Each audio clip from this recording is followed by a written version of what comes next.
Waalaikumsalam warahmatullahi wabarakatuh. Pertanyaan yang kedua bagus tuh, Pak. Yang pertama tadi mengenai apa tuh Pak saya? Khusyuk ya.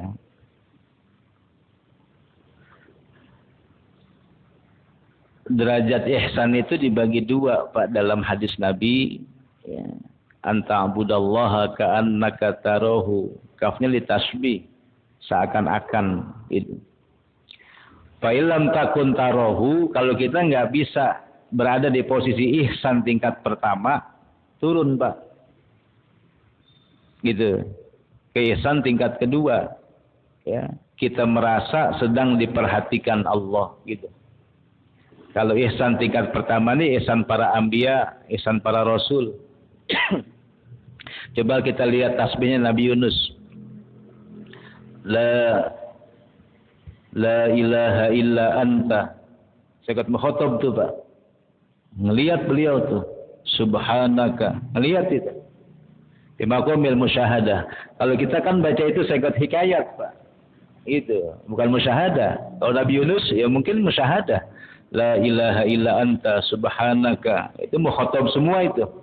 Kalau kita belajar nahu kan sekat gaib nggak ada di depan kita. Kalau sekat mukhatab ada di depan kita. Nah ketika Nabi Yunus tasbih la ilaha illa anta, ngelihat itu Pak, maka mul musyahadah. Nah kalau kita sigat hikayat gitu. Maka ketika kita sholat ke Nabi itu assalamu alaika, nggak pakai damir goib kan, gitu. Karena Nabi tahu ketika umatnya bersolawat, Nabi tahu si fulan solawat, si fulan solawat, si fulan solawat. Nanti ada yang nanya, Nabi kan umatnya itu ratusan juta, bisa jadi sholawatnya bersamaan. Nabi bisa tahu kayak gimana. Alam dunia dengan alam akhirat beda hukum Pak. Itu. Ya, beda hukum. Waktu ada orang dibangkitkan dari kuburnya sama Nabi Isa, kalau nggak salah ditanya, kam labista? Apa jawabannya? Labistu yauman au ba'da yaum. Baru kemarin saya meninggal. Bal labista mi'ata amin. Nanti udah meninggal 200 tahun katanya. Beda tuh Pak. Gitu. Ya, jadi beda gitu. Nah, khusyuk ini saya pernah baca buku tentang sholat khusyuk. Jadi katanya kita menggambarkan kita sedang ada di hadapan Allah. Kita bersimpuh di depan Allah. Ini bukan khusyuk, ini ngehayal namanya. Bukan seperti itu khusyuk, gitu.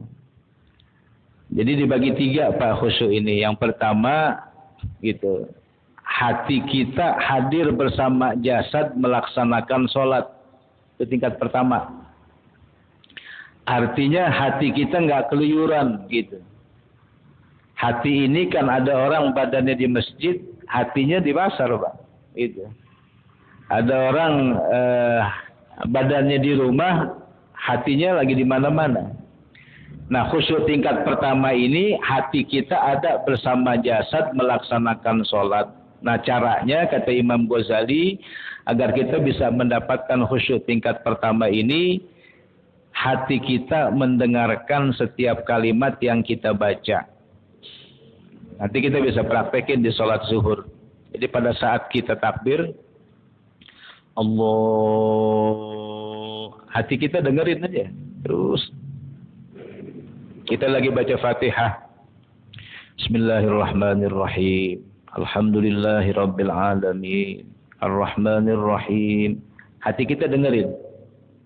Pas takbir ruku, Allahu Akbar. Dengerinnya terus kita dengarkan setiap kalimat yang kita baca dalam sholat. Kalau ini kita laksanakan, insya Allah kita dapat kekhusyuan tingkat pertama. Artinya hati kita hadir bersama jasad melaksanakan sholat. Nah kemudian tingkatan yang lebih tingginya lagi adalah menjiwai setiap kalimat yang kita baca dalam sholat. Nah gambaran gampangnya begini Pak. Yang disebut khusyuk nih.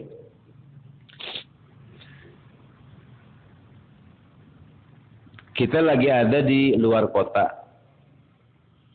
Atau lebaran lah. Kita lebaran, kita ketemu orang tua kita. Kita cium tangan, kita peluk. Bu, maafin kalau saya punya salah. Kan sambil nangis tuh Pak. Itu khusyuk tuh Pak. Kita betul-betul menjiwai kalimat yang kita ucapkan. Atau kita lagi di luar daerah dapat kabar orang tua kita meninggal. Pas kita datang ke rumah, kita cuma temuin jenazahnya. Kita peluk tuh, Pak, maafin saya banyak dosa.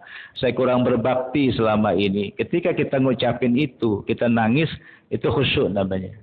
Menjiwai setiap kalimat yang kita baca. Begitu pula ketika kita takbir. Allah. Nggak ada yang paling agung dalam kehidupan kita kecuali Allah. Pas kita baca Alhamdulillahi Rabbil Alamin. Kalau kita betul-betul jiwai sifat sombong, sifat ujub, luntur tuh Pak. Gitu. Karena ketika kita baca Alhamdulillah gitu. Dalam ilmu tasawuf disebut syuhudul minnah. Apapun kelebihan yang kita miliki, apapun kebaikan yang kita lakukan, semuanya bersumber dari Allah. Kalau ini kita jiwai, alhamdulillah, hilang tuh Pak. Rasa sombong, rasa ujub. Ini yang disebut penjiwaan gitu. Ya. Waktu kita baca ihdinas siratal mustaqim, hati kita minta betul-betul. Seakan-akan kita sedang berada di pinggir neraka jahanam. Kita minta kepada Allah agar kita selalu mendapatkan hidayah dari Allah. Nah ini khusyuk tingkat kedua gitu. Dapat 1 rakaat, alhamdulillah Pak, gitu. Kita syukurin, lebihnya kita istighfar. Kita habis salam, apa yang kita baca Pak? Assalamualaikum warahmatullah, assalamualaikum warahmatullah. Terus baca apa Pak? Astagfirullah. Apa yang kita istighfarin? Salat kita Pak yang pertama. Ya Allah, ampuni saya kalau salat saya tadi kurang khusyuk gitu. Jadi yang paling dekat gitu, kita istighfarin gitu. Nanti tingkatan yang lebih tinggi lagi, kata Imam Ghazali, saya nggak bisa ceritain katanya, gitu Pak. Ya kalau Imam Ghazali nggak bisa ceritain, gimana saya, kan gitu. Jadi kita cuma sampai tingkat kedua aja tuh Pak. Hati hadir bersama jasad, nggak kemana-mana. Dan yang kedua, kita menjiwai. Sebelum takbiratul ihram, mesti kita minta. Allahumma ja'alni minal khasyiin. Karena kita nggak bisa mengandalkan ilmu kita. Kita nggak bisa mengandalkan kekuatan batin kita untuk khusyuk. Illa bi'aunillah. La hawla wa la quwata illa billah. Maka mesti diminta. Allahumma ja'alni minal khasyiin. Ya Allah, jadikan saya orang yang khusyuk dalam sholat. Nggak bisa kita mengandalkan ilmu. Nggak bisa kita mengandalkan kekuatan batin kita. Kecuali bi'aunillah. Dengan pertolongan Allah subhanahu wa ta'ala. Gitu. Mungkin itu Ustaz. Kalau kita nggak bisa sampai ke tingkatan ihsan pertama gitu yang dilalui oleh Nabi Yunus dalam tasbihnya, kita turun ke tingkatan yang lebih rendah, yaitu kita merasa selalu diperhatikan dan dilihat Allah Subhanahu wa taala gitu.